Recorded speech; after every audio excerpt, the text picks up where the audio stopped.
सभी लोग बोलिए श्री राम जय जय राम। श्री राम जय जय राम।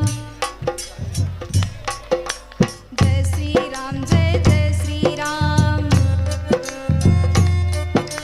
श्री राम जय जय राम। जय श्री राम जय श्री राम। जय श्री राम जय श्री राम। जय श्री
नाथ सुंदर दो बालक, मुनि कुल तिलक किनप कुल पालक।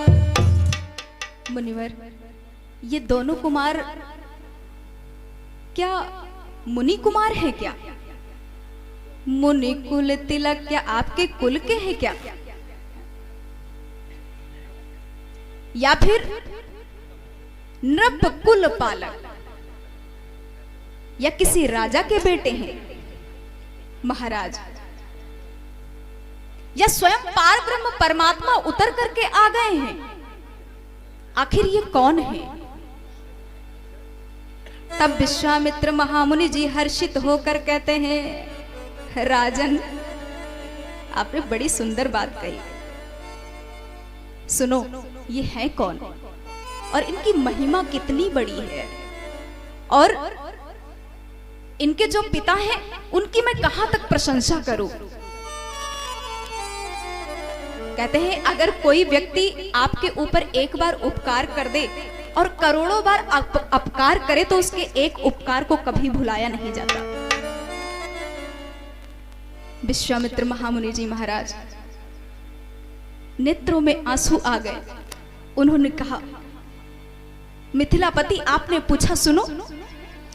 बोले, रघुकुल मणि। ये कौन है? रघुकुल मणि दशरथ के जाए।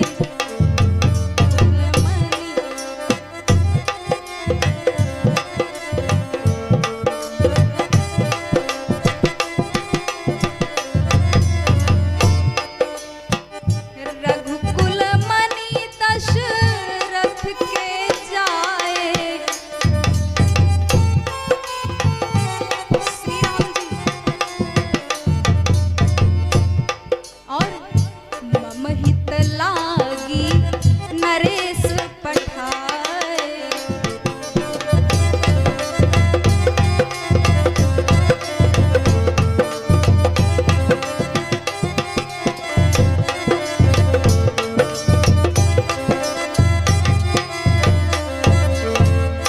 मेरे यज्ञ रक्षा के लिए, मेरे हित करने के लिए, मेरा हित करने के लिए, मेरी यज्ञ रक्षा के लिए, मेरा अनुष्ठान पूरा कराने के लिए अयोध्या नरेश महाराज दशरथ ने अपने दोनों कुमारों को मेरे साथ भेज दिया था। या अयोध्या नरेश महाराज दशरथ के दोनों कुमार हैं, उन्हीं के बेटे हैं।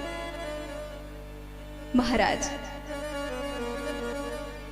नाम क्या है इनका? मिथिलापति ने कहा, इनका नाम क्या है? विश्वामित्र महामुनि जी ने कहा, इनका नाम? बोले, राम लखन दो बंधुवर। ये दोनों रूप की खानी है। महाराज, इनका नाम है राम और लक्ष्मण।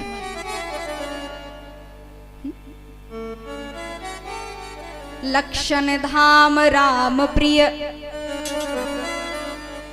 ये जो छोटे हैं, ये जो अनुज है ना, ये जो गोरे वाले हैं, छोटे हैं, इनका नाम है लक्ष्मण, शुभ लक्षणों के धाम। और ये जो सुखों के धाम है ना, इनका नाम है राम। राम लखन दो बंधुवर, ये दोनों भाई हैं। रूप शील बल धाम। शीलवान भी हैं और रूपवान भी हैं, दोनों बातें हैं। महाराज, ये जितना देखने में सुंदर है, उतना ये हृदय से भी सुंदर है।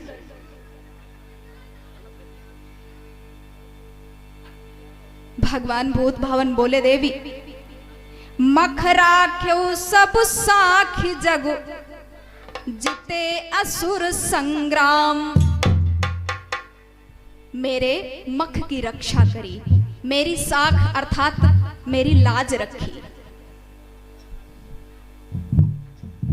महाराज बड़े बड़े असुरों का इन्होंने संहार करा। और इतना ही नहीं महाराज, जानते हो इनकी और भी प्रशंसा करूं, जितनी प्रशंसा करूं इस मुख से कम है महाराज। अब भूत भावन भोलेनाथ कहे देवी, बातचीत चलती रही और रात्रि हो गई। रात्रि हो गई, भोजन भजन किया, विश्राम किए। प्रातः काल हुआ। प्रातः काल हुआ तो भगवान की तो वही आदत थी। कैसी आदत थी भगवान की कि प्रातः काल उठ के रघुनाथा,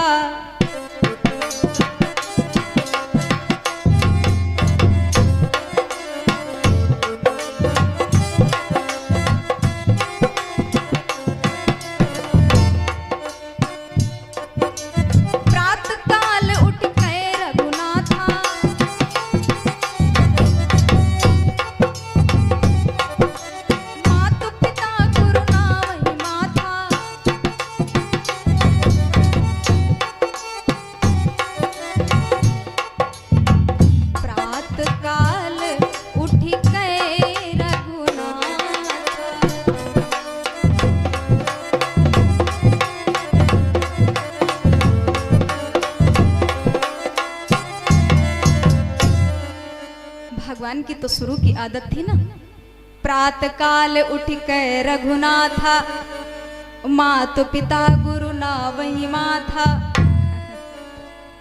और आजकल के शिष्य क्या करते हैं? एक गुरु थे, उनका एक शिष्य था। तो एक दिन गुरुदेव ने कहा, देखो गुरुकुल का नियम होता था पहले प्राचीन में कि 5 ही घर भिक्षाटन कर सकता था शिष्य, 6ठे घर में भिक्षाटन नहीं कर सकता था।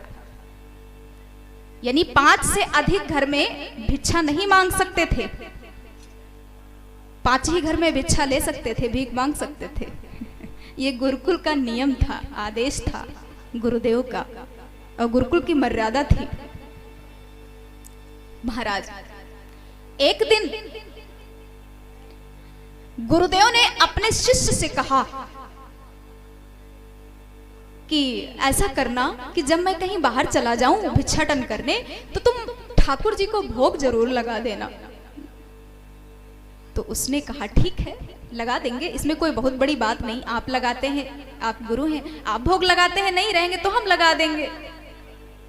महाराज गुरुदेव चले जाते हैं, चेला भिक्षाटन करने जाता है। हाँ, भिक्षाटन करने जाता है, 5 घर मांगता है, ठाकुर जी को आता है, भोजन बनाता है, और गुरुदेव की बात याद आ जाती है तो क्या करता है कि ठाकुर जी को भोग भी लगा देता है। दूसरे दिन गुरुदेव ने फिर कहा कि गुरु ने पठाया चेला न्यामत लाना, गुरु ने पठाया चेला।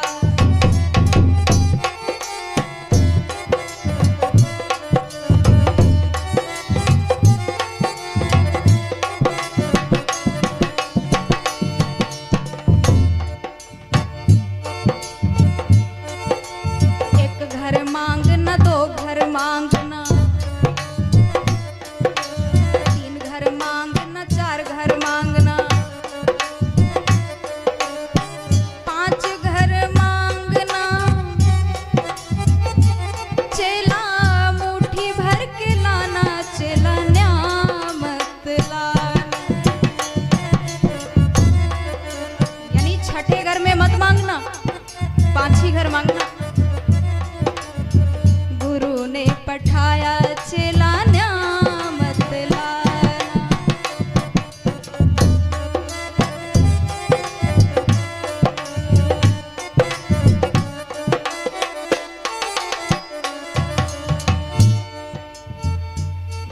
अरे कुआं ताल के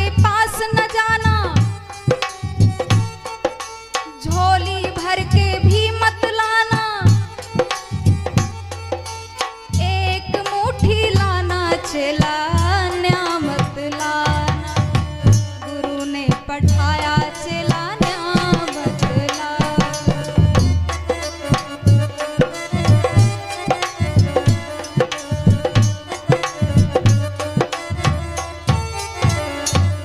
गुरुदेव का आदेश था कि 5 घर मांगना और बहुत ज्यादा मत मांगना। कोई दे दे तो ठीक, ना दे तो भी ठीक। हाँ। संत वही होता है। अब कोई कुछ ना दे उस पर अकड़ पड़ो, दोगे क्यों नहीं, देना पड़ेगा आपको। महाराज चेले ने आदेश का पालन भी किया, मांग कर लाया, फिर ठाकुर जी को भोग लगाया। एक दिन, अब तीसरे दिन गुरुदेव फिर चले गए और कहे गए कि ठाकुर जी को भोग लगा देना। तो क्या करता है, ठाकुर जी की शालिग्राम जी की मूर्ति को अपने जेब में रख लेता है और जाता है एक तालाब के किनारे बैठ गया। सीताराम सीताराम सीताराम, जय हो। बोले सच्चिदानंद भगवान की जय हो।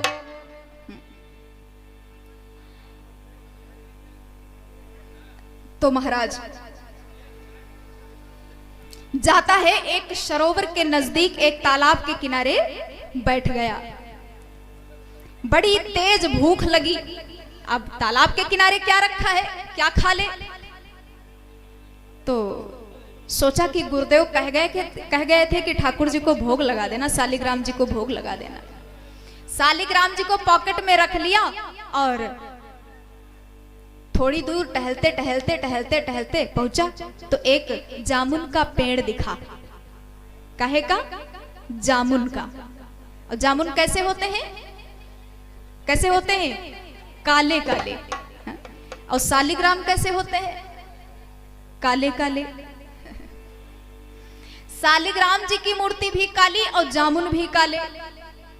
तो शिष्य ने क्या किया, उसे भूख लगी थी तो उसने उठाया शालिग्राम जी की मूर्ति को, पॉकेट से निकाला और शालिग्राम जी की मूर्ति को उठाकर जामुन पर मारा कि जामुन गिरेगा तो खाऊंगा। शालिग्राम जी की मूर्ति सरोवर में गिर गई, अर्थात तालाब में गिर गई और जामुन भी नहीं गिरा। बड़ा परेशान। अब गुरुदेव आएंगे तो मुझे डांटेंगे, मुझे फटकार लगाएंगे, ये हमने क्या कर दिया, बहुत बड़ी गलती हो गई मुझसे। रोने लगा बैठकर। क्या किया जाए महाराज? तालाब के अंदर प्रवेश करता है, शालिग्राम जी की मूर्ति को ढूंढ कर लाता है। शालिग्राम जी की मूर्ति को ढूंढ कर लाता है, फिर मारता है जामुन के ऊपर, वो फिर शालिग्राम जी की मूर्ति गिर जाती है, जामुन नीचे गिर जाता है। शालिग्राम जी की मूर्ति अब गिरी तो ढूंढने से भी नहीं मिली, ढूंढने से नहीं मिल रही है, बेचारा रोने लगा। अब देखता है कि ये जामुन खाऊं कैसे, शालिग्राम जी की मूर्ति चली गई है।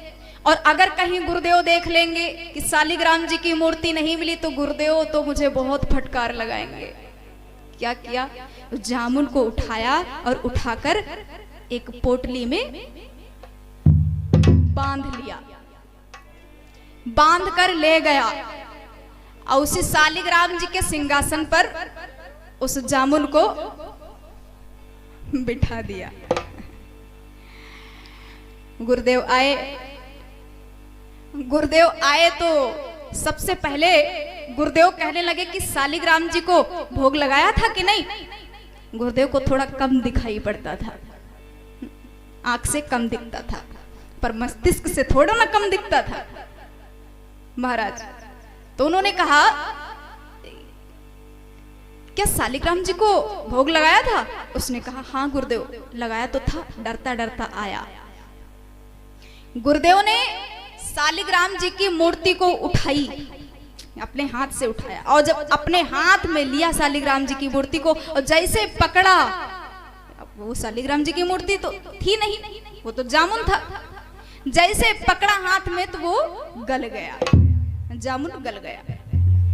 तो गुरुदेव ने कहा, ये शालिग्राम जी गल गए हैं। इतने दिन से मैं नहीं था तो शालिग्राम जी की ये मूर्ति गली गली सी क्यों है, ये भीगी भीगी क्यों है? तो उसने कहा गुरुदेव क्या बताऊं, मुझसे बहुत बड़ा अपराध हो गया। गुरुदेव ने कहा क्या हुआ? कहा गुरुजी पुनि पुनि चंदन पुनि पुनि पानी, और ठाकुर जी गल गए तो हम का जाने। वो खुद ही गल गए बैठे बैठे, तो हम क्या करें, अब हमारी कौन सी गलती। महाराज तो आजकल ऐसे ऐसे शिष्य तो भगवान कुछ बताना चाहते हैं। प्रातः काल उठ के रघुनाथा,